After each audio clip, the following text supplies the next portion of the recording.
Good morning, good afternoon, good evening, everyone. Welcome to another installment of Flyer Gonna Flyer, our 44th episode, and this is a big one. It's one that I've been excited for a couple months now since the season has ended. It's Flyers mock draft time. This is going to be a fun episode. We're going to go through our drafts, who we got where, why we picked which player where. It's going to be a blast. We're just going to go right into this. It's going to eat up the whole episode, and you give us some comments, some feedbacks. Let us know what you think about our picks. If you agree or disagree with some picks, let us know. But let's go right into this now. Alongside with me, I got three awesome co-hosts to meet with me today. Starting with the man to the top right-hand corner, our guest for the day, Mr. Dan Silver from the OandB Puck, our favorite sister podcast. Dan, how you doing today, brother? I'm doing great. Thanks, Alex. I'm excited for the show. We got this is going to be a great one. I'm fired up to go through this draft. Going to be some good picks for the Flyers. We're fired up to have you, man, Dan. We have our buddy Isaiah all the time on the show, so it's the first time we've ever had you on. We hope that we'll have you on more in the future, but appreciate you coming on today, man, sharing your vast knowledge of the Flyers as well. This is going to be a fun one. Yeah, thanks for the invite. Oh, not a problem. Always open invite anytime, man. Open invite anytime. But not just Dan today. We also got our two awesome other co-hosts, starting with the man above me. You know him. You love him. Mr. Eric Martino. How you doing today, brother? Not bad, boys. I'll be honest. My fingers are a little sore there. I've been taking so many notes for this pod. I don't think I've ever taken this many notes in my life there.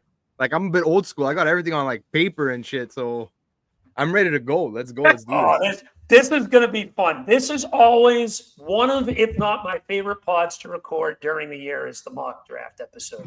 We did it last year. It was an absolute success. I said, we're doing this every year. We're going to have some fun with this. We're going to get some crazy scenarios going here. I have all mine typed up in Word, so I'm hoping that I'll be able to screen share it. If not, I'll just read it off and explain what I did.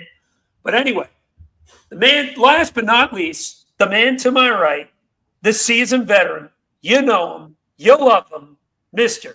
Jamey Baskow. Jamey, how do you do? Aloha mahalo, Eagle fans, we love you, baby. Oh, never forget. This is a rendition for the birds. Oh, goodness gracious. He's got the Fly Eagles fly going now, ain't he? Jamie's feeling good. But it's going to be a great, here in a few weeks, it's going to be a great night for the Flyers, great weekend. I'm going to tell you there's going to be some good trades too. So we know it's going to happen. And it's going to be a good show.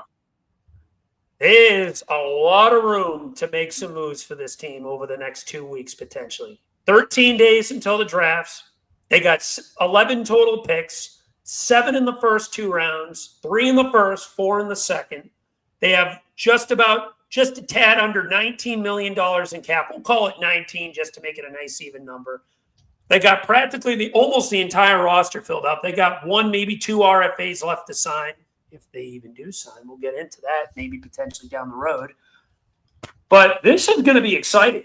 I expect a move or two, bare minimum, over the next 2 weeks, and it's going to be crazy. Will it be before the draft? Will it be during the draft? Will it be maybe even after the draft? Who knows?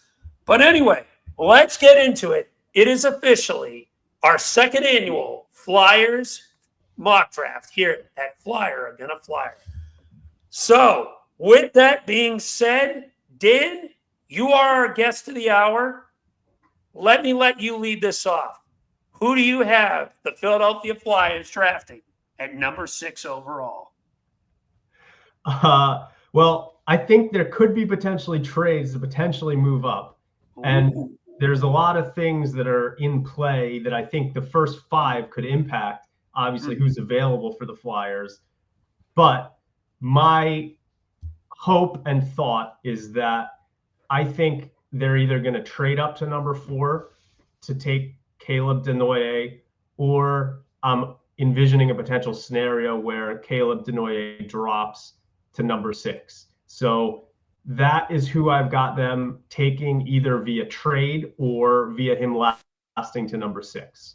And, he's the brother of Elliot Desnoyers, who the Flyers have in their system. And Caleb is kind of like that potential top line center that they've been looking for. He's 6'2", 185. When I watch him play, a lot of people compare him to Nico Hischier. The guy that I see when I watch Desnoyers play is I get a lot of Jonathan Toews out of him. That's, that's probably the upper echelon of what he could become. But when I watch him play, that's what I see. So I'm kind of hoping that Caleb Desnoyers lasts to them. There's some other good options that are going to be on the table for them, but I've got the Flyers drafting Caleb Desnoyers with their first pick in the draft.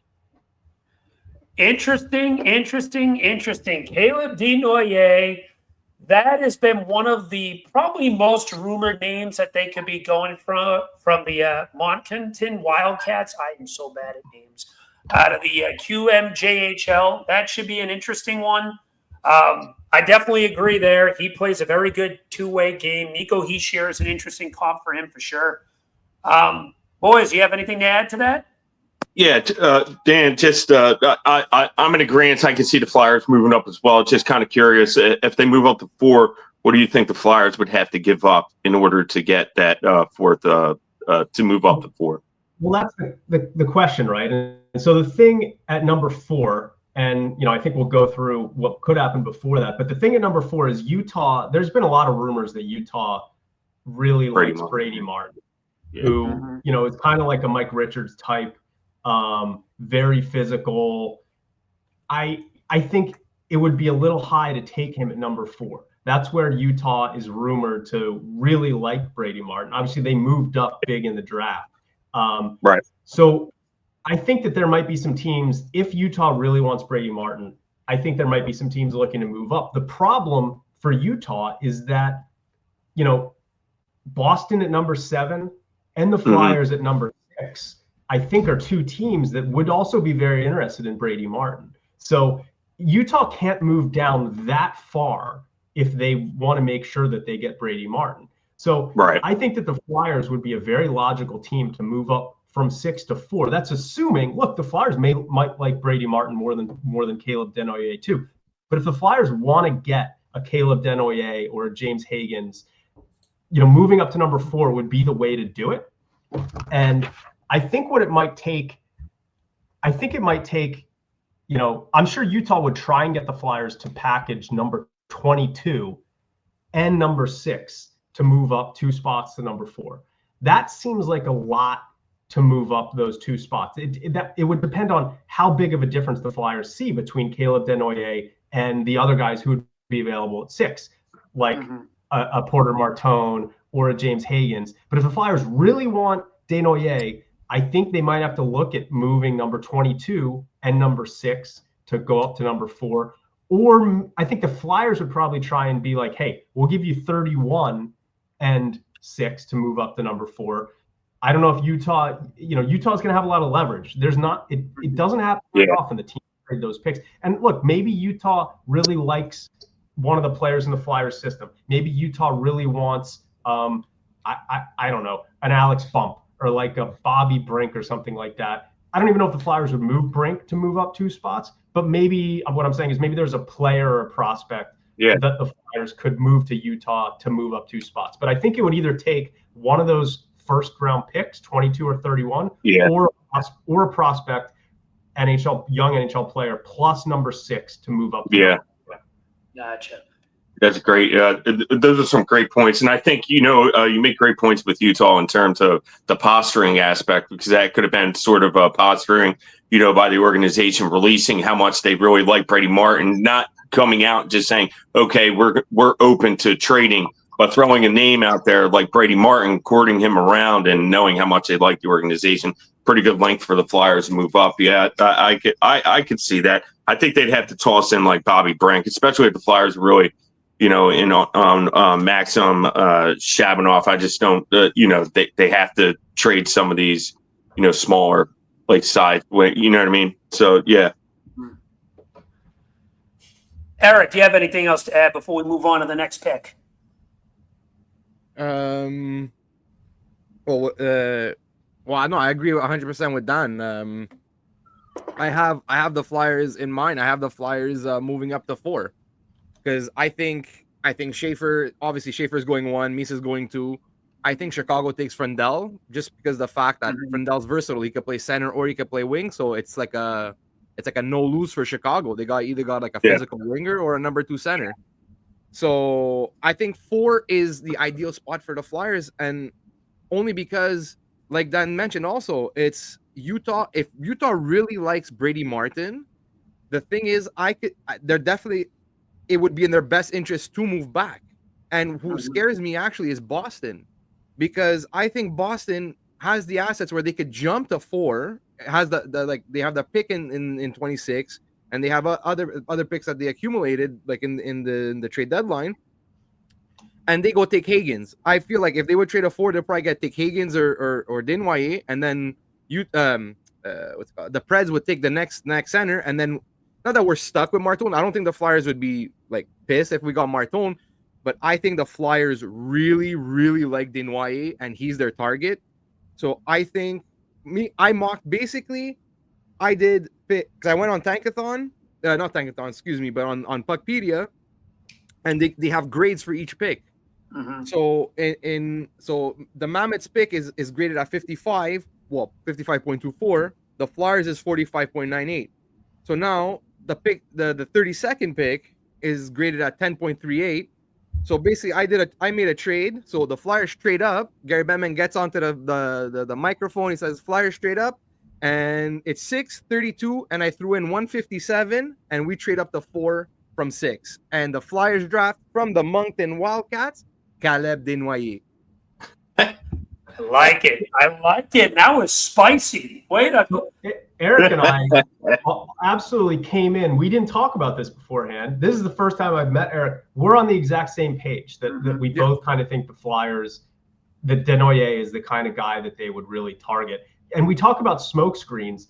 You know, the Flyers, I've got to remind myself which prospects they took to dinner. But I think, the Flyers took Brady Martin, Jake O'Brien, and Porter Martone to dinner.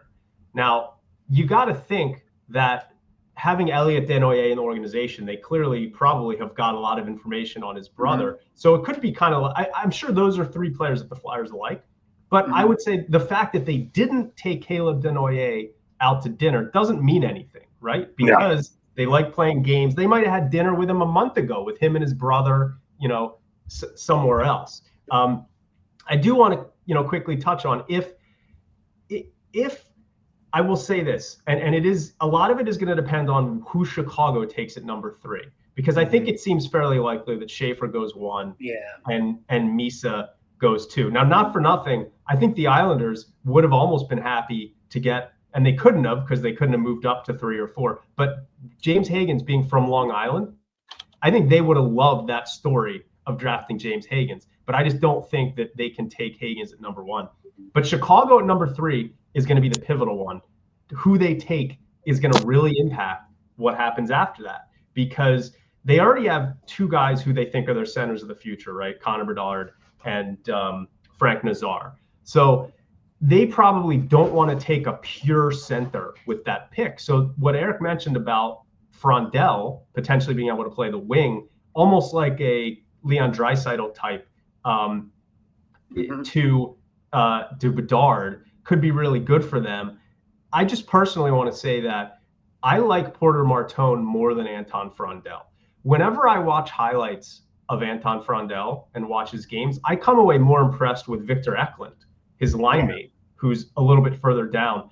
I think that there's question marks about Frondell's hockey IQ for me. There's a little bit of questions about his skating. I think he could, you could compare him to a Draisaitl type, but I also think that there's a potential that he not busts. He's going to be a very good player, but that he doesn't perform to where he's picked.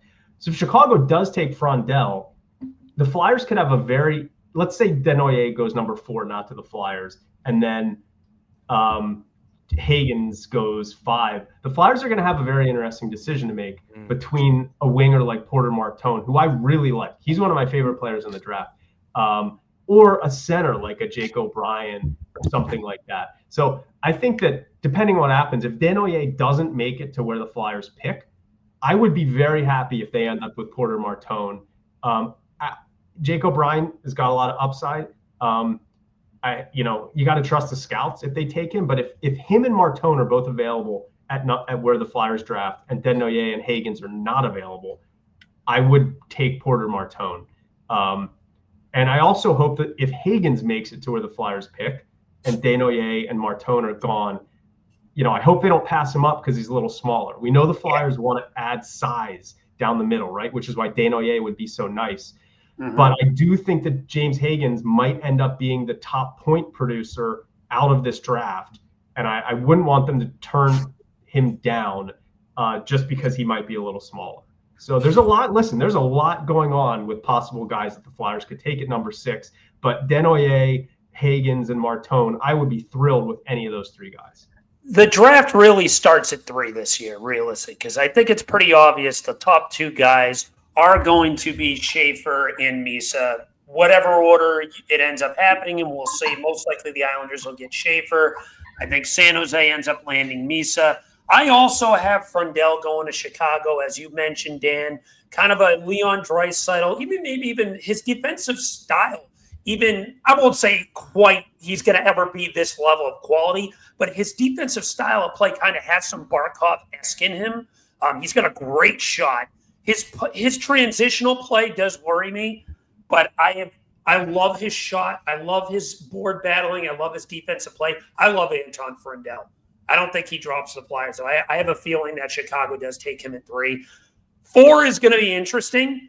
I actually do have Utah sticking at 4 and taking Brady Martin. I don't think they're going to end up finding that trade partner that they want. I think they're going to want a king's ransom for the trade, and teams will just be content at where they are, that they don't want to give a king's ransom just to move up 2 or 3 spots.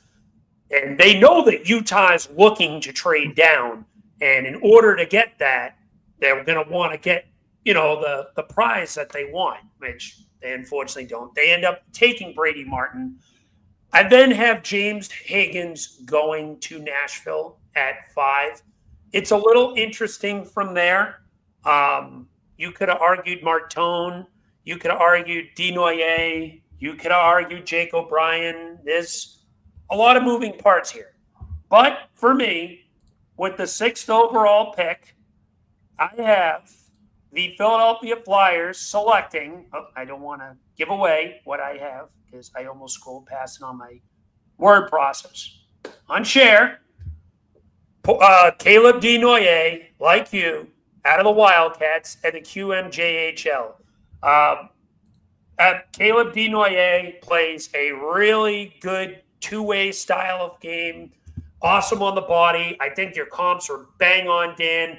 Nico Hischier is one guy he definitely reminds me of. Even a little bit of Sean Couturier. His Selke form, not current day Couturier, obviously. But, his ability to play in the defensive zone, he's a big body, 6'2", about 190-plus pounds.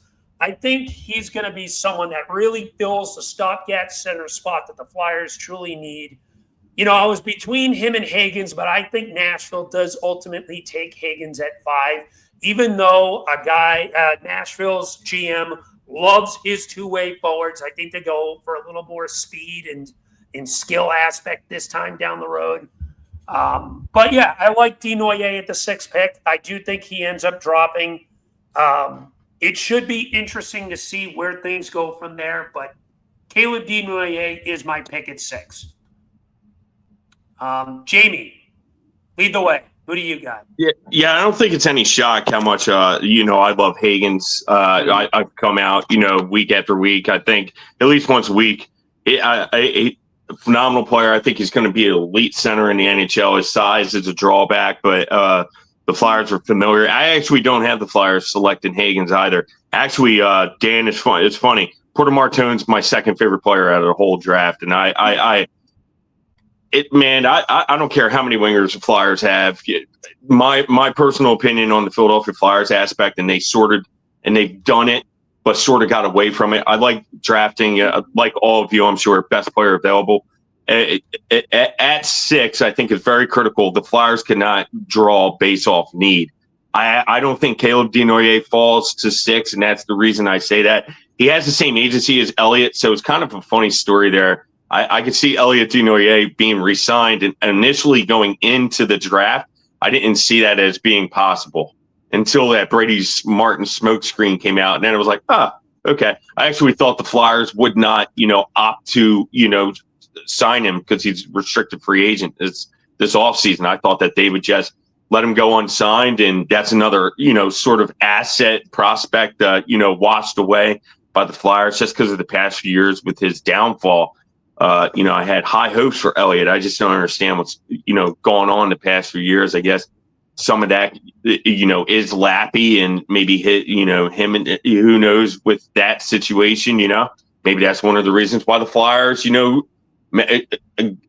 LaPerriere is no longer the coach, for the Lehigh Valley fans. I'm not saying he's the only reason, but, we can make that argument. But that's here nor there. I actually think that Brady Martin, that's a smokescreen posturing to its finest. I could see them, like mentioned earlier with Dan and I, we were talking, everyone here, we were talking, and Brady Martin, that could be, hey, okay, we're willing to trade. If somebody's willing to trade up, or could it be a smokescreen saying that, okay, they really are high on Desnoyers, but they're worried, like you guys mentioned, and I never thought of that, with Chicago with pick 3. I'm going to be honest, I really never thought of that.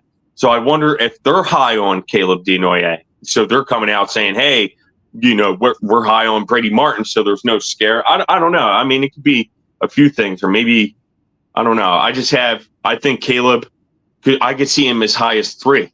With Chicago, I could, see Utah, snagging him, in which ultimately I think they do.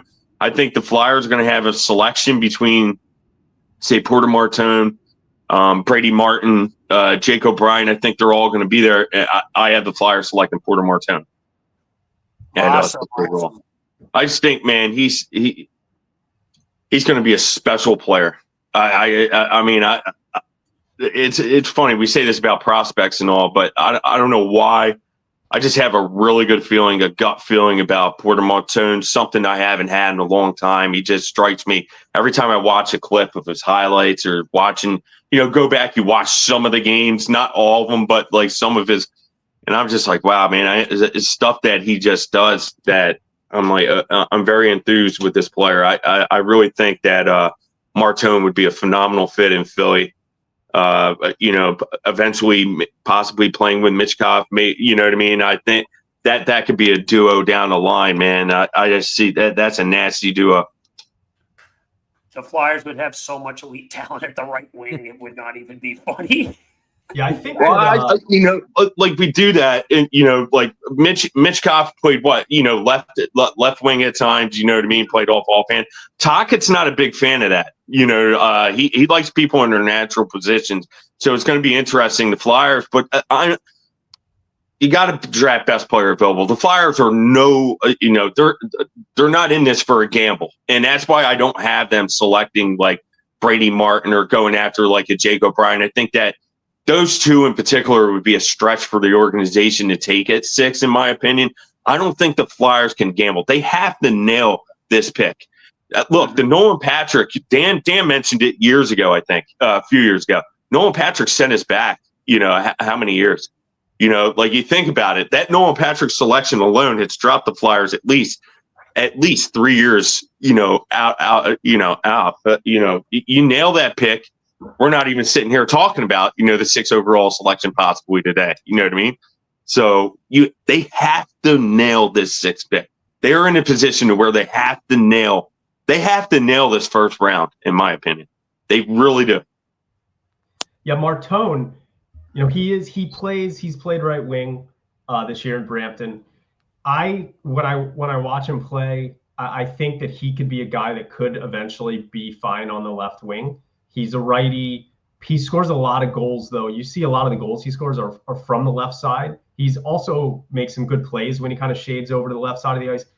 What I love about Martone is like his hockey IQ and his passing ability for his size are unbelievable. He reminds me more of a Draisaitl than Anton Frondell does. He's got a little bit of Mikko Rantanen in him. I agree that like if Desnoyers and Hagens are both off the board, Martone would be the guy. I would take him over O'Brien or Brady Martin in a nanosecond. Like, I do think that Martone, he's so smart.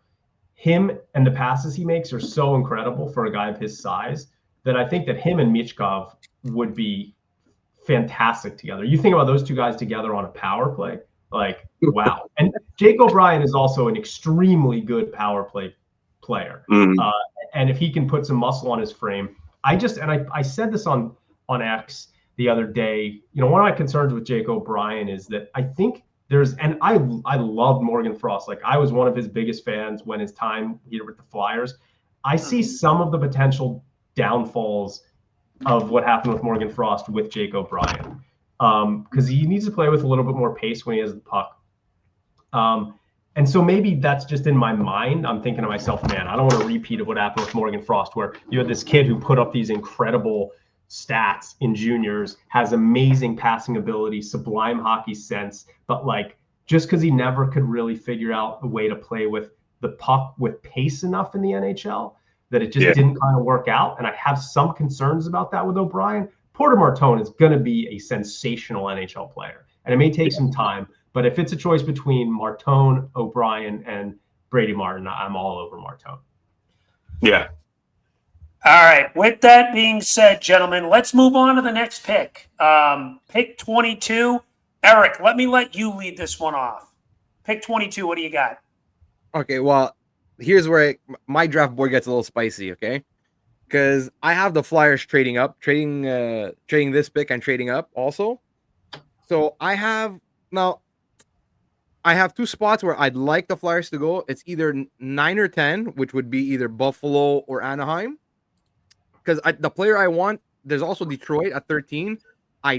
Because the player I want, I don't see getting past Pittsburgh at 11 or 12. So I have the Flyers actually solving a couple issues with this pick. One, I think they're gonna address their goaltending, because I think they're gonna trade for the 10th pick with Anaheim. So I see Anaheim basically trading 10 and John Gibson, full no retention, to the Flyers. Now, this is something I'm putting out there, but I think there is a deal to be maybe not be the parameters I put out there, but I think there is a deal to be made here. But I put 22, 68, Fedotov at 50% retained, plus Tuomala, or maybe like another. If it's not Tuomala, maybe like another B prospect. Okay, that's a home run deal if Danny did that. So, and I have the Flyers taking from the Barrie Colts of the OHL, Keyshawn Atkinson, defenseman, 6'2", 196. This kid is a monster. He's a beast. He hits. He's great defensively, and he's got a bomb of a shot. And I've said it before on this pod, I think this kid just screams Flyers to me, and I see the Flyers trading up for this guy. I really do. So that's my pick. That's spicy. That would, if Danny pulls off That's a move interesting, like that, man. that's a home run if he did that. That is interesting, man. I did not have you selected him there, to be honest with you. But I know you like him though. But because look, I've seen him mocked anywhere between 11 to 53. Like I find this draft in general, every player I'm looking at, look at the mocks, and I've never seen a draft that varied like this. It's like you can have a guy at 12, or he could be in the 3rd round. Yeah. But like I just really love this kid's intangibles. And like I said, if we can make a deal with Anaheim to get Gibson, look, it's a big contract, 6.9, it's a big number. But you know what? It only has 2 more years. And that 2 years coincides when you're going to have to sign Michkov and when you're going to have to sign Forrester. So you know that money's coming off the books by then. So you don't have to worry about that. And right now we have the cap space to do it.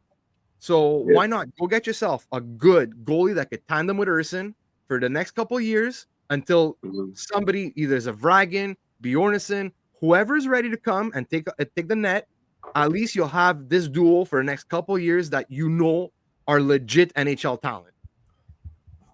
See, I'm going to be honest. I really thought John Gibson would be available, but with that trade the other day for Kreider, that shows me that they're ready to take the next step. So that's why I didn't think of Gibson, to be honest. But that's a good point, though, because initially coming into this offseason, a lot of people, there were some pundits thinking that John Gibson would be made available, to be honest. But Gibson's not their starter. I'm going to tell you why, Jamey, they're going to have to get rid of that money. Yeah, that's a good point, too, man. Because Lucas Anaheim, Dostal is like, I think Lucas Dostal might be one of the best young goalies in the NHL. Yeah, I'm with Dan on that. I think they would want to get rid of Gibson and that contract. Eric, I love that creativity. Like you should be in the Flyers front office. Like if they pull off something like that, and it's interesting because I had Atchison in my mock draft going at number 10 to Anaheim.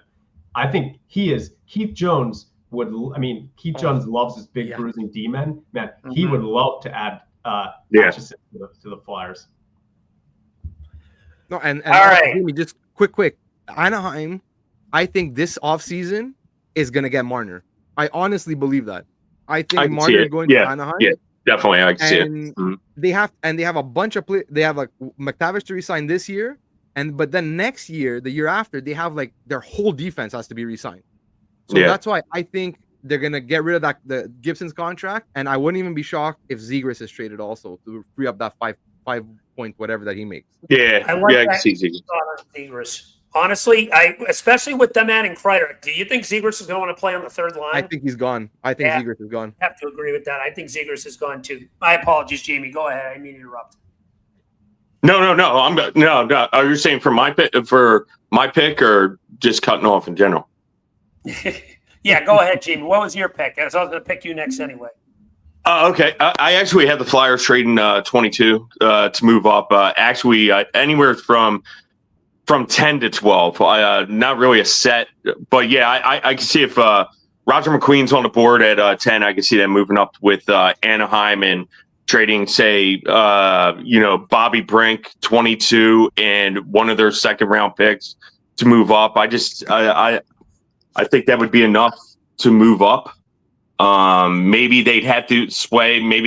I think Anaheim would probably ask for Owen Tippett initially, possibly. So there's a little bit of finagling there.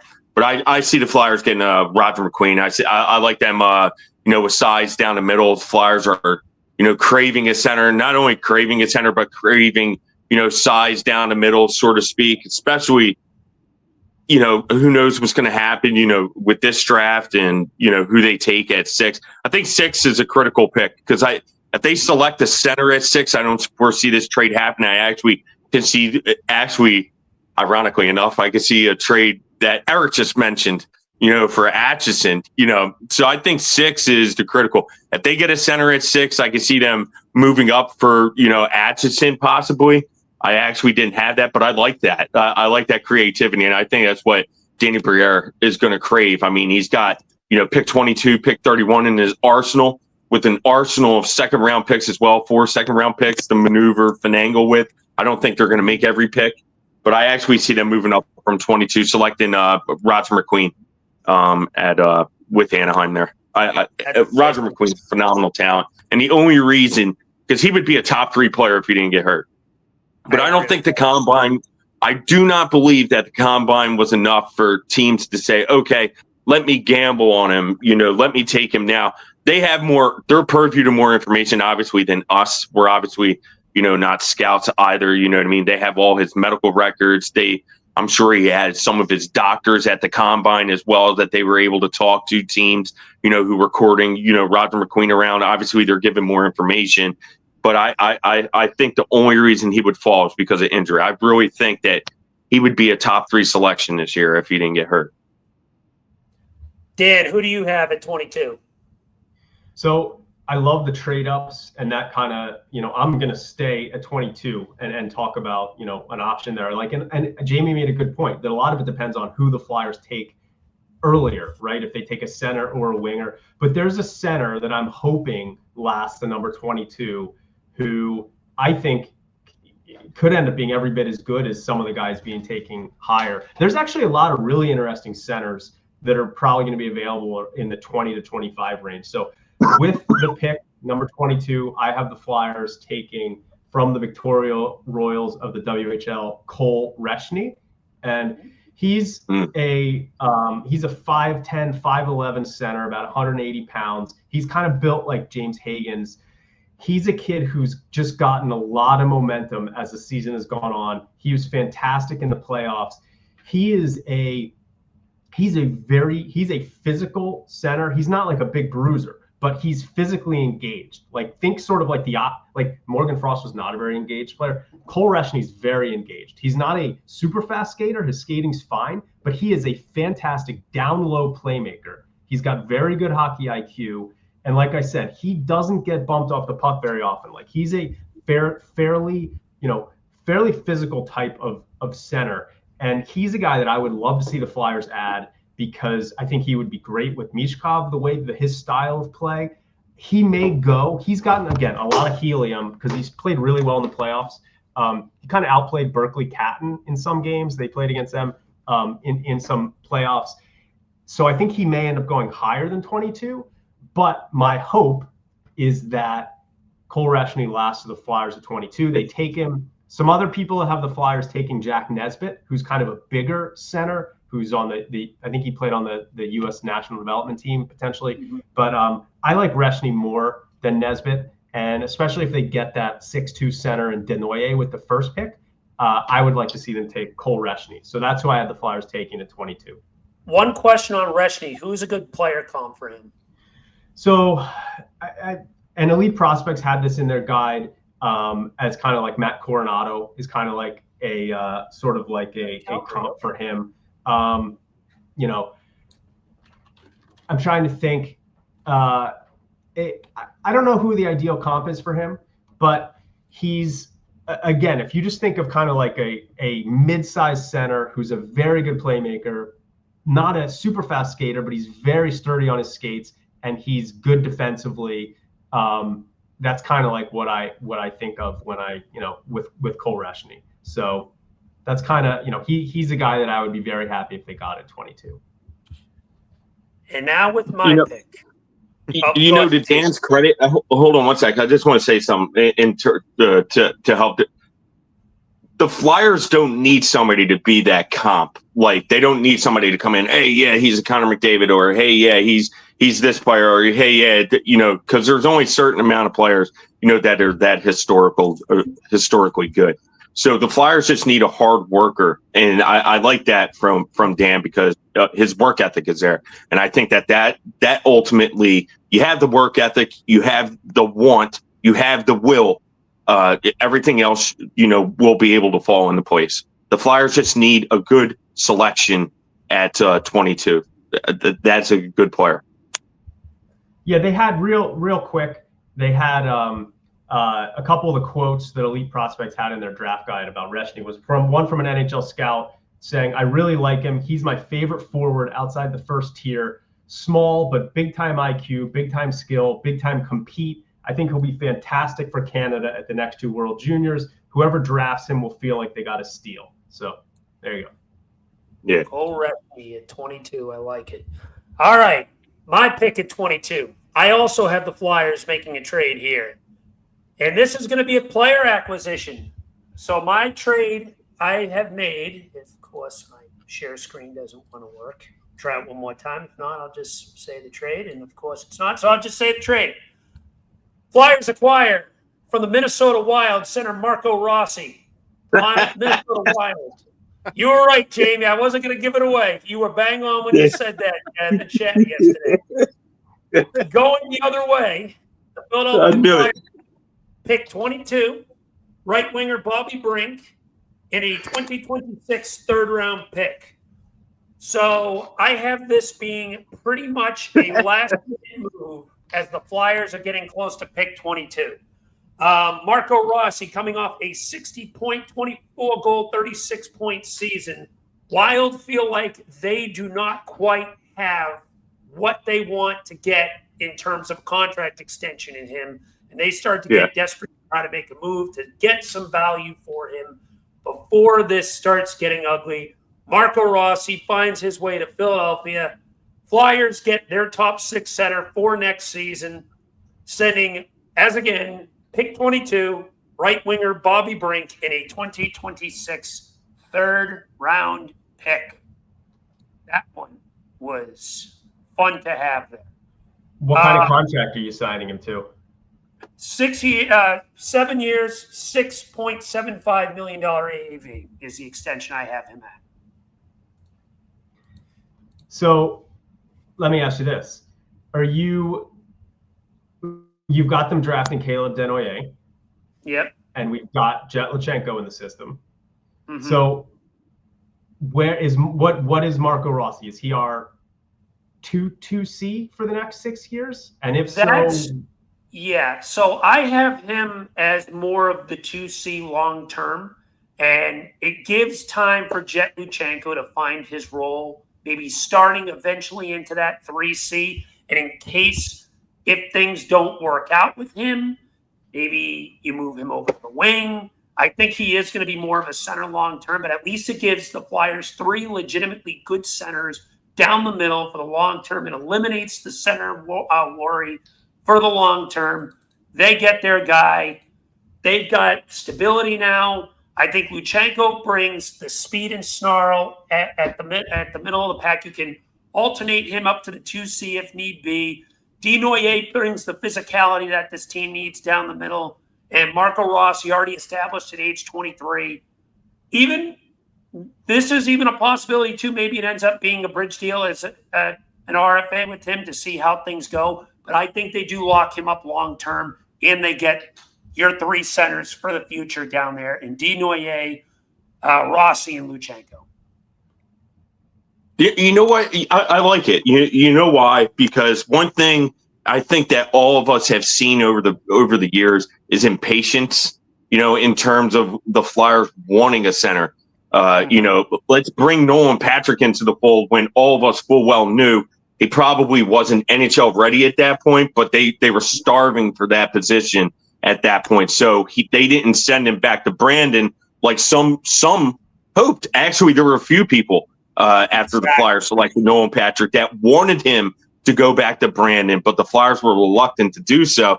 Same thing like this year. If the Flyers had a Marco Rossi or something of that nature, would Jet Lachenko have made the Flyers, to start the season? Maybe he starts the season in golf. This gives them time to develop Caleb Denoyer appropriately. This gives them time to develop Jet Lachenko, who has an option to go back to golf for this coming season. Would it help him? Some make a case for, some make a case against that it could harm him as opposed to help him if he went back to the Gulf Storm. Yeah. But there's an option there for the Flyers to develop with patience, I think that for once with your deal, the Flyers are saying, hey, we're not going to mention who's 1, 2, or 3 right now. You know what I mean? Just go out there, try to beat that player, compete with that player. The Flyers haven't had to compete down the middle in a long time. You're looking at all the other positions defensively, especially on the back end. Emil Andre this past year was competing for a spot, with multiple players. I'm throwing a name out there. On the wing, there's prospects that are competing. This prospect has to jump that prospect. Now it's like the center position now would get tight and say, oh, okay, well, I got to outbid, Marco Rossi. I got to outplay here. Caleb Denoyer. It's healthy competition, in my opinion.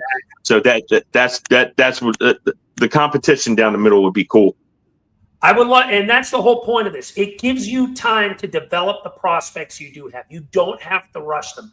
I wouldn't expect, obviously, Denoyer would not be here next season.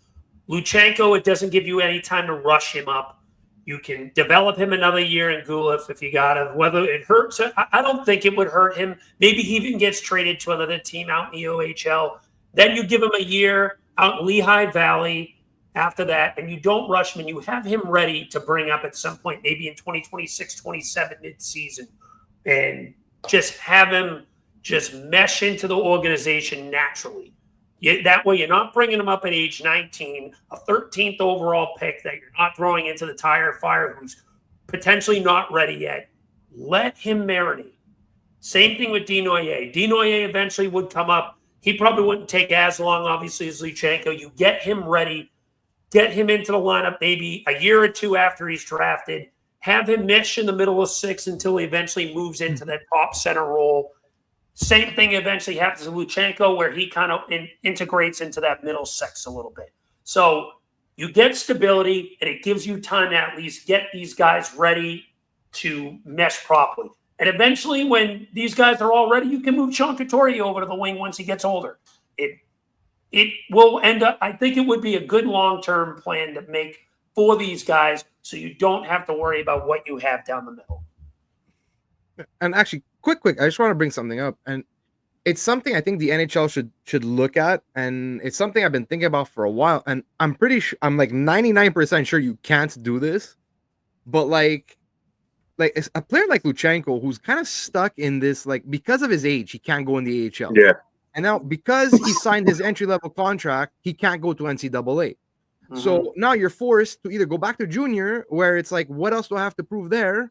Or you come to the Flyers, where it's like, well, maybe he's just not ready. So where do you put this guy? I've been thinking, I'm like, you know what? Why not give teams the options in like situations like this to loan this guy to Europe? Like, if you have like an affiliate, like not an affiliate, but like an actual affiliate, but like, let's say you have a player that's already playing somewhere in Sweden, somewhere in Switzerland, and like, obviously you need the player's consent to do this. But like, me personally, if I was an 18-year-old kid, I would love to have spent a year in Sweden or in Switzerland or something, where you could loan this guy for a year. And then, so at least you're not wasting, it would be a wasting a year of development if he goes back to Guelph. It's just that, like, he needs to play against stronger competition to really up his game. So I don't know. It's something I think the NHL, especially now with this whole NCAA thing, where Canadian players, because you're seeing a lot of 18-year-old players are now jumping to NCAA. So I don't know. It's something I think the NHL should look into and maybe like start allowing, or I don't know. Just a thought. All right. With that being said, let's move on to our third pick. Jamey, let me let you lead this one off. What do you have to pick 31/32? So I'm going to butcher this name, and I apologize for it, but Ravensburger, probably butchered. Yeah, Ravensburger. Ravensburger. But the Flyers, need a goalie. I don't think that's, here nor there. I actually, in one of those deals that we mentioned, I could honestly Kolosov. Somebody mentioned Fedotov with 50%. Was that Eric? With the 50% retained, I could actually see Kolosov going, the other way there. I just don't see it fit. But nonetheless, the Flyers have question marks, at the goaltending position, at least until, Zavragin, is able to come over, overseas, after his contract ends. What's that, at the end of the 2026-27 season, I think, with his KHL contract, I think expires then. But at least for a few more years, the Flyers have question marks, at the goaltending position. I feel like every year there's some storyline, some crazy storyline. Every time we think that the Flyers don't have, questions, or they figured something out, something crazy happens. There's always a monkey wrench in that damn position. But I'm laughing, but it's not funny about it. But you gotta have some light, right? But I just said they got 3 picks. One of them is going to be a goalie. In my opinion. Anyway. For me, I have the Flyers doing another trade up. I have the Flyers making a trade with the LA Kings. I have them acquiring pick 24 from the LA Kings, trading away pick 31/32, whichever it is, as well as pick number 45 that was originally Columbus's. And with that pick, I have them picking left winger Cullen Potter from Arizona State. I like Cullen Potter's game a lot. Man, that's a good player. This kid has an offensive arsenal. Speed is the first thing I see with him. He can go from 1 to 100 very quickly. He has the ability to gas the defense on his own. His puck handling is excellent. I think he's good at play creating on his own too. He's got good hockey IQ. He knows how to find his teammates on a dime. I watched a little bit of his highlights out in Arizona State. He is a very smart and gifted offensive player. Little undersized. He's only about 165 pounds right now. That's one of the things you do worry about him. And his defensive game is not much to write home about. But this kid has an offensive arsenal that I think that the Flyers would love to get him, and he's a natural left winger. That's the big thing. The Flyers do not have enough natural left wingers in their system. I mean, you got Alex Bump eventually coming up, but having a kid like Cullen Porter could really open the door for this team. And I think that kid, he's got a year or two to play in the NCAA with Arizona State to let him marinate a little more. This kid could bring a lot of offensive tools. He could be the Flyers version, maybe obviously a little bit higher pick as the guy I'm about to comp him to was a third-round pick, but could be a type of steal you get as in a guy like you had in Denver Barkey. I like Cullen Porter a lot. I think he is a great trade-up candidate if you do keep that 31st, 32nd pick. And I have the Flyers trading up to 24 to go grab him. Eric, how about you? What do you have with the third first? Well, I traded it. Oh, yeah, that's right. It's gone. So let's move over to Dan. It's going to be hard to keep up with all these trades. So, Alex, I also have the Flyers taking a kid from college, but it's a very kind of different stylistic player to Cullen Potter. I do like Cullen Potter. I think he might be available at 31 or 32 because sometimes those sort of smaller types of forwards tend to last. Yeah. The guy that I have the Flyers taking at number 31 is more of a Tom Wilson, Garnet Hathaway type of player, and that's from Michigan State, Shane Van Sage. I don't know if I'm pronouncing that name properly, but he's a 6'3", 210-pound winger who he's been playing the right wing. He is a overwhelming hitter, but he also has a lot of skill, which is why I kind of make the Tom Wilson comp. He just destroys people on the ice. But again, he's got a decent amount of offensive skill. Elite Prospects had him as their 27th rated prospect, and they always shade a little bit towards skill. So the fact that they have a power winger ranked that high, I think says a lot about the type of skill that he has. So he's described as kind of like skill, intelligence, relentless pace, and overwhelming physicality. And I think that even if he becomes like a Garnet Hathaway, I think Garnet Hathaway is a very valuable player for a team to have, especially as you want to build towards playoff success. So I like Shane Van Sage around pick number 31, 32, and he's the guy that I have the Flyers taking there. So I have the Flyers getting Desnoyers, big skilled center, Cole Resny, medium-sized, really skilled center, and then that power forward, Shane Van Sage, to play the wing.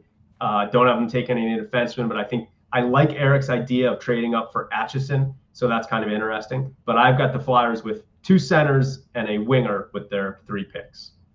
I like it. I honestly, and it's good. They need to build up their forward prospect pool a bit. I feel like the majority of their prospects that are on the higher end are either defensemen or the 2 goalies in Zavargin and Bjarnason. So it's good to load up the forward core a little bit. So I like that a lot.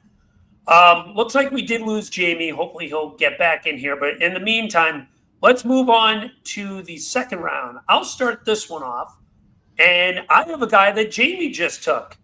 Joshua Ravensbergen at pick 36 from Prince George out of the WHL. I have him dropping a tiny bit more than where Jamey had him. I only have him dropping because his numbers weren't all that good in comparison to where they thought he was going to be last year out in Prince George. But this kid's big. Big kid, 6'5", 190. He struggled a little bit in the WHL playoffs, but he has great vision. His size is good, so he takes up a lot of the net, which I like. His ability to track pucks can't be talked about enough when it comes to his vision. He moves side to side very well for a big guy, and his glove hand is excellent. I watched a few videos on this kid. This kid makes really flashing saves with the glove hand. If there's one knock about his game, I think his rebound control could be a little bit better. He seems like he gives up some second chance opportunities, a little too much for my favoring, but he does seem like the number 1 goalie prospect in this pool. And as we say on this show, always be drafting goalies. Always be drafting goalies. That's a saying from Mikey on Twitter. I love that. Always be drafting goalies. I don't care how loaded it is, especially for the Flyers when you've had inept goaltending for well over 2 decades now.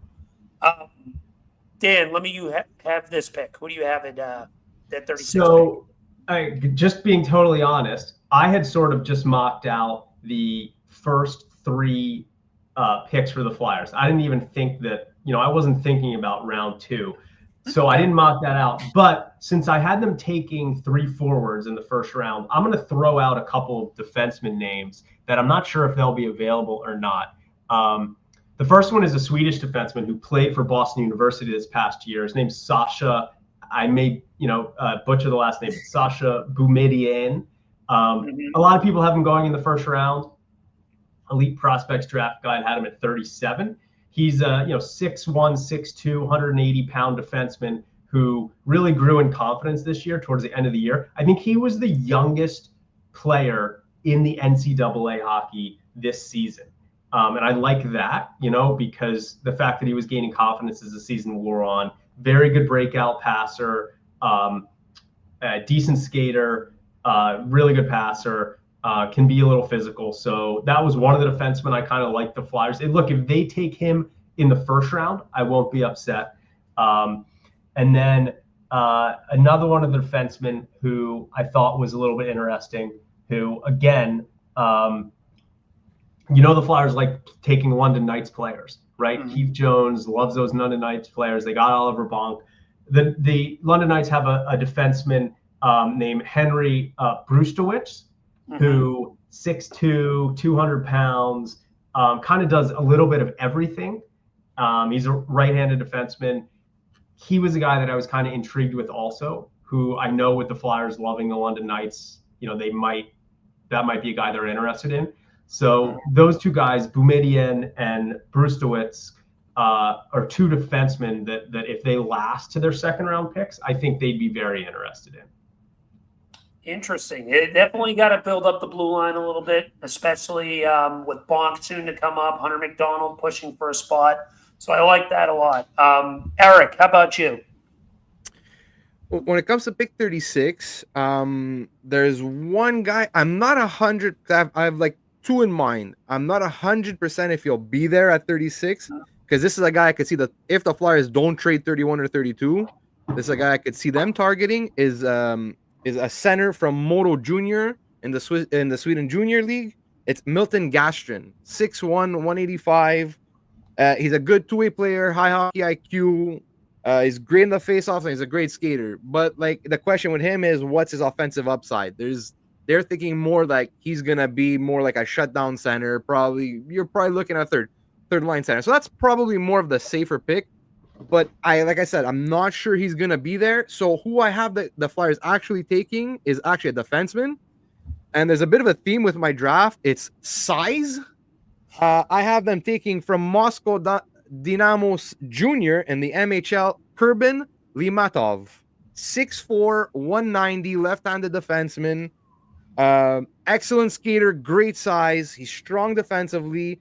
The offense might not be there, but hey, the Flyers have said it. Keith Jones has said it. We make our defense bigger. You're looking at, there's a theme right now with all these cup winners. It's big, mobile defenses. So this guy can play defense and he can skate. So that's why I have the Flyers taking at 36. Eric, you're going to love one of my picks a little bit later in this draft, but we'll get to that next. I think I know what you're talking about. I think I have him coming up soon. If it's the guy I'm thinking of. All right. Pick 40. I have the Flyers and Danny Briere finally getting over his U.S. National Development Team PTSD and picking the guy I think that's going to slide in this draft the most. I apologize if I butcher this name. These names are very hard here. Jack Mrta from the U.S. National Development Team. This guy has been kind of mocked sometimes in the late first, sometimes in the early second. I think he slides down to 40 for the sheer fact that his hockey IQ is lacking. That is the big issue with him. He is a guy that has an immense amount of raw talent. He is 6'1", 195 pounds, bit on the bigger side, so that's good. And like I said, he can play a little bit of center, he can play a little bit of wing, but he has been known as a guy who makes dumb decisions on the regular. One of the things about him, though, that I do love about him is he has a lot of offensive intangibles as well. Great shot, skill with the puck, very solid on the body. This is another guy that kind of gives me a little bit of Tom Wilson vibes, as you kind of mentioned with some of your earlier picks, Dan. He is a guy that really feels like could make an immediate impact, but he needs to be smarter with his decision making. That's what he is known for when his struggles. So I think he drops a little bit. The Flyers take a flyer with him and end up saying, listen, this kid has the talent, and we're going to coach him up to be right. So Jack Mrta is my pick at pick 40 out of the U.S. National Development Team. And Danny Briere finally says, I'm done with this U.S. phobia. Dan, do you have any other second-round picks you wanted to talk about? Yeah, so I'll throw out a kid who is an interesting one because he also has a potential path to being a NCAA/NFL quarterback in the future. And it's a high school kid, which will give the Flyers some PTSD to O'Brien, who we took out of high school and didn't work out that well. But Mason West, he's a 6'6", 210-pound forward, center, right winger, who played at Adena High School, put up 49 points. That's in Minnesota. Obviously, they've got a lot of good high school teams. Put up 49 points in 31 games, and really good skater, very physical. Like, the sky's the limit for this kid, right? But he could also turn into an NFL quarterback, or he could turn into a high school prospect that plays hockey but just never makes it. So Mason West is a name I've heard that people are saying that the teams that have a lot of picks, they might be willing to take a risk on a kid like this that might never end up playing professional hockey. So he's a guy who I think is someone that you got to look at, especially because the Flyers have a history of taking kids from Minnesota. So that's the name I would throw out there is Mason West, and a kind of kid who you might take a shot on. Blair loves his Minnesota kids. You definitely hit the hammer on the nail with that one. Pick 45. Did you have anything there, Eric? I don't remember if you traded that one or not. I'm going to tell you right now. I trade pick 45. Aha! This is going to be so the Flyers trade pick 45, and this is going to be a trade with Dallas. This is a trade I think I've brought up so many times on our pod. And it's time for Bork season, isn't it? It's time to bring Maverick Bork to the Flyers. Let's go. But I'm going to go with Maverick Bork from Dallas, Maverick Bork and Mason Marchment, and we send Bobby Brink and pick number 45 to Dallas. And I'm going to say, like, some people might say, oh, but that's kind of low. That's kind of low. You have to understand one thing. Dallas is stuck right now. It doesn't sound like they're going to trade. From what I last heard on 32, it doesn't look like they really want to trade Robertson, which honestly, to me, I don't know why. Like, I understand why, because like he's going to want like probably $11 million. And they got Harley coming up too. Exactly. But in 2 years, they actually have a lot of like more cap space coming, and that's fine. So the thing is, so now you have to get rid of salary. They have to shed salary. So the two guys that make sense, who have been brought up also, is Marchment and Matt Dumba. So with Maverick Bork, again, if all those things that are coming out of Dallas are true, where they want to re-sign Duchesne and they want to re-sign Garland, well, where does that leave Maverick Bork? Like, you're like, okay, well, where's my ice time? So this guy is prime offer sheet. Like, it's coming. So if I'm Danny Briere, I'm telling you, listen, come July 1st, if this guy's not signed, I'm throwing him like anywhere between 3.5 to 4.5 on 1 year, and I'm going to have to give you a second round pick. That's what it is. And you won't be able to match because you only have $5 million in cap space. So I think they work out a deal where we also get Marchment. We add size to the left side. We get rid of Brink, which gives them a cheaper forward, a middle six forward, who, like, we all saw what Brink did last year. Feisty little guy. He improved his game so much. So they get a good forward on the cheap, and we give them pick 45.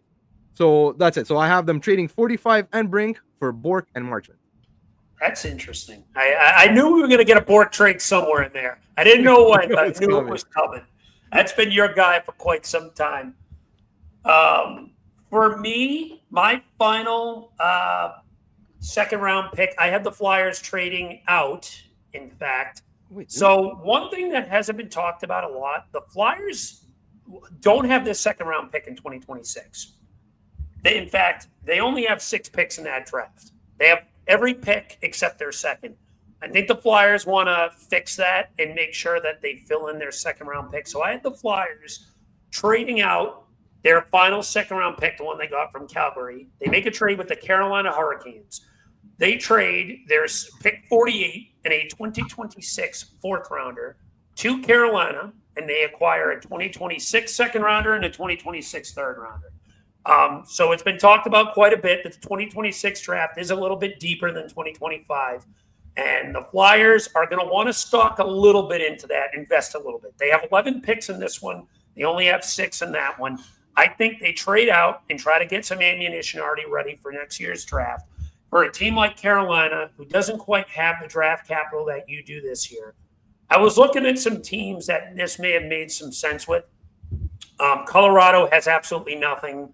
Dallas has absolutely nothing. Florida doesn't have much. Edmonton doesn't have much. Carolina seems like the team, when it comes to draft capital here, that makes the most sense. That a team that could potentially make a move for a guy that they might want to take to bolster up their prospect pool a little bit. You get their 2026 second and their 2026 third, and you trade away the 2026 second you have this year, because they probably assume whatever second they have in 2026 is going to be less valuable than the one they have this year, because they're going to probably be a top team again next year. And then you get the fourth round pick give up the fourth round pick in 2026 as well. Any other second round thoughts before we move to the third round? Yeah, sorry, quick. I didn't do pick 40. I don't know. I think I traded for, because we have 36, 40, 48, and 45. Throw on 40, and then I'll give okay, so, and see what he had to say. All right, quick. 40. I have the Flyers taking, and look, this is a big swing. It's a big chance, because everything I've heard is this guy's gonna fall down the boards. Mm-hmm. But because we have so many seconds, and in my draft I have them trading away all their You're going Russian. I'm going Russian again, and I'm taking Ivan Ryabkin. Like, I'm sorry, I understand the character concerns, I understand all that, but this kid's talent is undeniable. Like, and his physicality, like, the kid is 5'11". He's 5'11", and he's like 205 pounds. The kid's a machine. He's a tank. Like, he loves to hit. He has a super high IQ. He has exceptional hands. Like, it's the only concern is he has character concerns. Apparently, he came into this season out of shape and everything. But look, if we're trying to build like a little like Russian nest here in Philadelphia, where I think like he'll have like, you know, like his buddies and like guys like Mishkov and other like Russian guys that we have now that'll like hopefully like beat some sense into this kid. Like, listen, like, we got a good thing going here. We'd love for you to be involved in this, but like, you got to shape up, buddy. So I think the Flyers take a chance on Ryabkin, and they don't look back.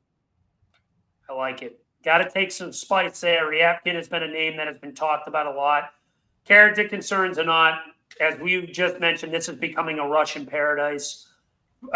This is going to be. I like the pick a lot. I'm surprised no one else had. I think he ends up getting taken in the first round because people just know the talent that's there. That's why I didn't have him.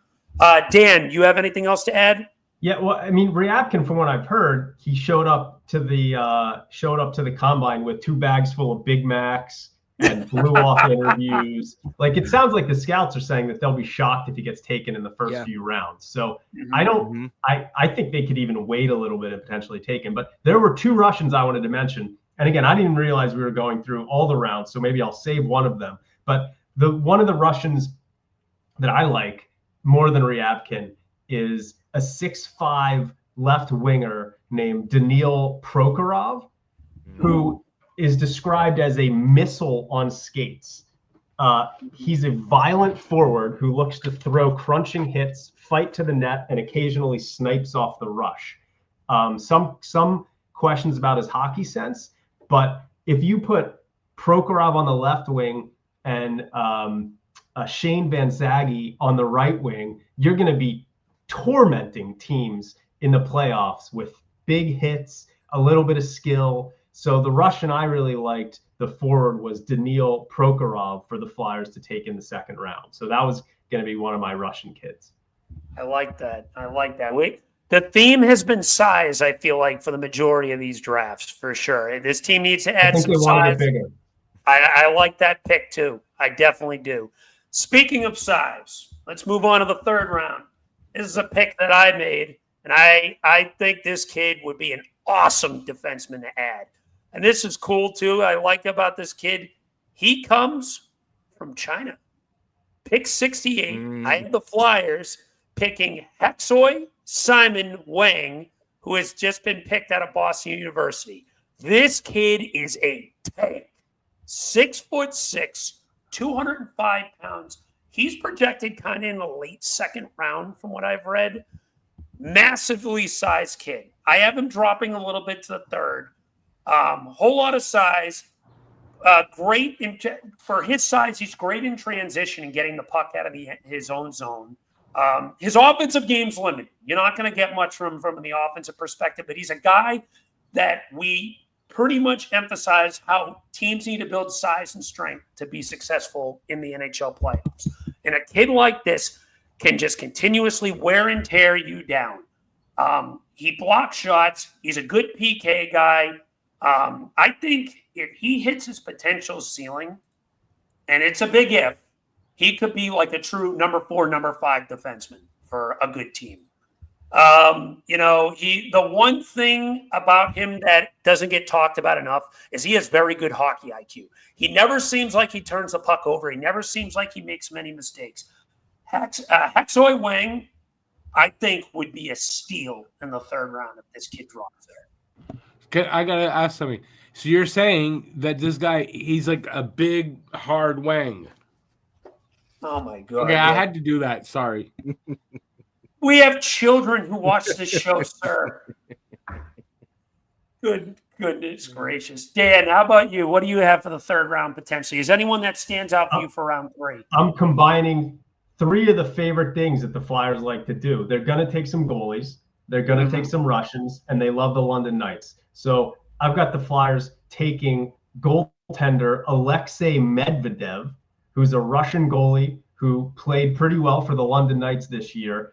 Smart, athletic goalie, explosive skating. Honestly, he sounds like a little bit like Alexei Kolosov, but I think that the Flyers will like the fact that he's developing at London right now. So, and my cat approves. So I think we're gonna have, she's very excited about. She's very excited about Medvedev. So I think I'm going to have the Flyers taking Alexei Medvedev from the London Knights. Flyers bringing in another Medvedev. Sign me up. I like Medvedev. That's a name. That's a blast from the past right there. But I like the pick. Yeah, it's hopefully it's a lot better than the last third round Russian goalie that they drafted. But I've read up a bit on Medvedev too. He is quick for a goalie for sure. He gets post to post very quickly. I like that about his game for sure. Eric, how about you? Well, I traded my third, but I just realized I didn't do my pick 48 of the second round. Shoot it out.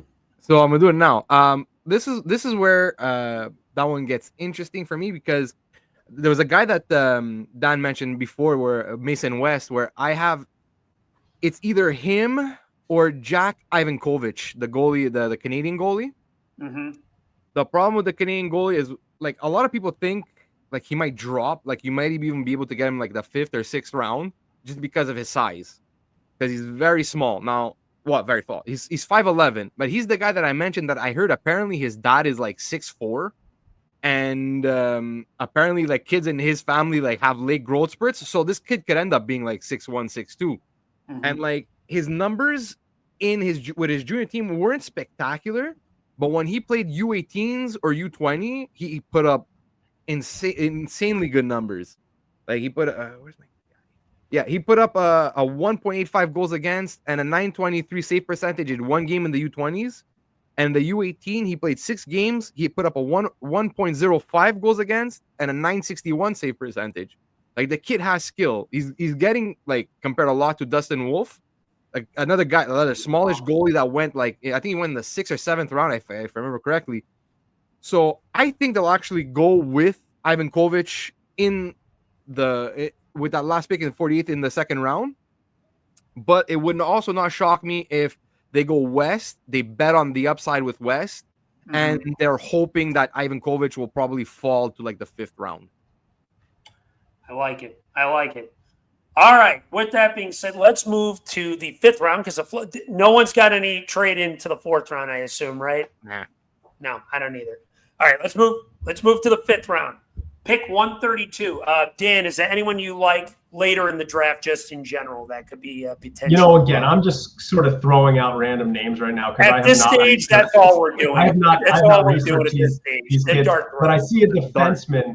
I got to take a big defenseman. So there's a defenseman I'm looking at from the Victoriaville Tigres of the Quebec Major Junior Hockey League, Maddox Labre, or Maddox Lab, last name Labre, 6'2", 180, a unique defenseman. I'm reading from the Elite Prospects Hockey Guide. They've got a great guide. A unique defenseman who seamlessly blends power and finesse. Don't be fooled by the score sheet. The offensive upside is legitimate if the decision-making can improve. So that's an interesting one. They've got him ranked 78, so it might not be available in the 5th round, but you never know. So I'm going to go with Maddox Labre. I like it. Eric, how about you? Well, this is the pick number 132 where I have if the Flyers don't take Ivan Kovic in the 2nd round, and if he falls to that pick, I think that's where he's going to go. Mason West, I don't think would fall that far. I think somebody will take a chance on him before that. But if not, I found another defenseman, another big boy from St. Petersburg Dynamo Jr. from the MHL. I have Roman Busov, 6'5", 190. He's just big and he skates. That's pretty much what I read about. He's big and he skates. Short, sweet, to the point. Yeah, so that's where I'm going. My pick at 132, I have the Flyers dipping back into the Gulev pool, and I have them picking Jet Luchenko's teammate Lev Katzen, center. He's also now enlisted in Penn State as well. Not quite as talented as Jet, obviously, but he's got some offensive flair. He's decent on the rush. Not a big kid. Understands his size a little bit, but he's a smart player. I think he's a kid that you're looking for some hope in the bottom 6, maybe in a long term, maybe just throwing a dart on here, maybe get some bottom 6 scoring out of him. But it's just more just a Jet knows this kid, and he's hyped him up a little bit. And you know what? Maybe the Flyers take a chance at him in the 5th round. So that's who I have as Lev Katzen at pick 132. Pick 157. I have them picking Teddy Mrta. Good board guy. 5'10", good vision, and pretty decent defensively, but it's all okay intangibles. Like, you're at the point of the draft, you're just throwing darts, as I mentioned, hoping one of these guys hits. But I'm going to go with them just adding another center, trying to just load up at the position, maybe get some guys at Lehigh Valley long term. So Teddy Mrta is my pick at pick 157. Eric, how about you? I traded it. Nice and simple. Dan, do you have any other picks at maybe late in the draft at all? Me? Maybe one or two other guys. I'm going to throw out an overage goalie from Finland who was really good in the World Junior Championships this year. His name is Petteri Rimpinen, 5'11", 180. He didn't get drafted last year, like I mentioned, but he was really good in the World Juniors this year and really good in the Finland Liga. So I know they'll probably end up taking a few goalies. I already had them taking Alexei Medvedev from the London Knights. Now I'm going to have them take a Finnish kid, Petteri Rimpinen. Gotcha. And Flyers' final pick 164, because I didn't want to make any more picks. I just had them traded out to next year to Florida for their 6th round pick. I'm going to be honest. at the point of the draft when I was just scraping Yeah. names. I was like, I'm going to have them trade this pick out to next year. So I have them trading this sixth round pick to Florida for Florida's 2026 sixth rounder. I'm going to go. I'm going to have them taking I'm just because I know they love the Russians. I'm going to throw another Russian out there. 6 foot left-handed defenseman Nikita Turin, who's, according to Elite Prospects, a puck-moving defender who has shown tool improvements all year to earn an important role on a championship contender. So, I think they'll take a mix of Russians, goalies, centers, physical wingers. So that's kind of where I'm looking. Flyers are trying to replicate the Russian 5 and the 96 Red Wings before our eyes. Eric, with our final pick of the draft, who do you have? I traded. Of course. No. Look, honestly, honestly, at that point, man, like I'm just like I don't know, like just I would say like if they do keep it, like just bet on skill somewhere, like find that highest skilled player, whoever is like who's probably missing a few elements in his game here and there, and just like bet on talent, man. At that point, go out of Europe most probably, like at this point. Like I said, it's dart throws at this point. You're just hoping one of these guys stick off of a dart on the wall. All right. So with that being said, that is going to wrap up our 2025 Philadelphia Flyers mock draft. This was fun. I always love doing this each and every year. We all had different drafts. We all had really fun scenarios with this. We're going to try to see if we can get some typed up version of this. I can't guarantee it, but we'll see if we can get some saved links of everyone's mock drafts. Unfortunately, Jamey did have to depart. I think he was having connection issues from where he is at, but it's all right. Jamey gave us his 3 big first-round moves, so that's always big. But Dan, thank you for joining the show today. We appreciate it as always. Everyone give him a follow on his Twitter account at dsilver88. Give his group podcast a follow at the OandB Puck. We have had both him and Isaiah on, both awesome guests. Dan, we'd love to have you on at some point in the future, maybe before the season starts again. Thank you for tuning in. As I said, everyone, give him a follow. And that's going to wrap this one up. The next episode, we're going to be talking about the post-draft. We'll also throw in a little bit of talk Noah Cates extension. We didn't have much time to do that today, but that's okay. We'll talk about that after in our next episode. But that's going to do it for this episode. Everyone, thank you all so much for tuning in. Give us some comments, some feedback, what you thought of our mock drafts. Is there anyone you might like for the Flyers to go after? If there's a particular trade you might like, if there's maybe some interest in next year's draft, trade up, trade down, you name it. No wrong answers in the mock draft talk. But with that being said, that's going to wrap things up. As always, like, comment, and subscribe. We will see you after the draft. With that being said, take care, everyone, and let's go Flyers.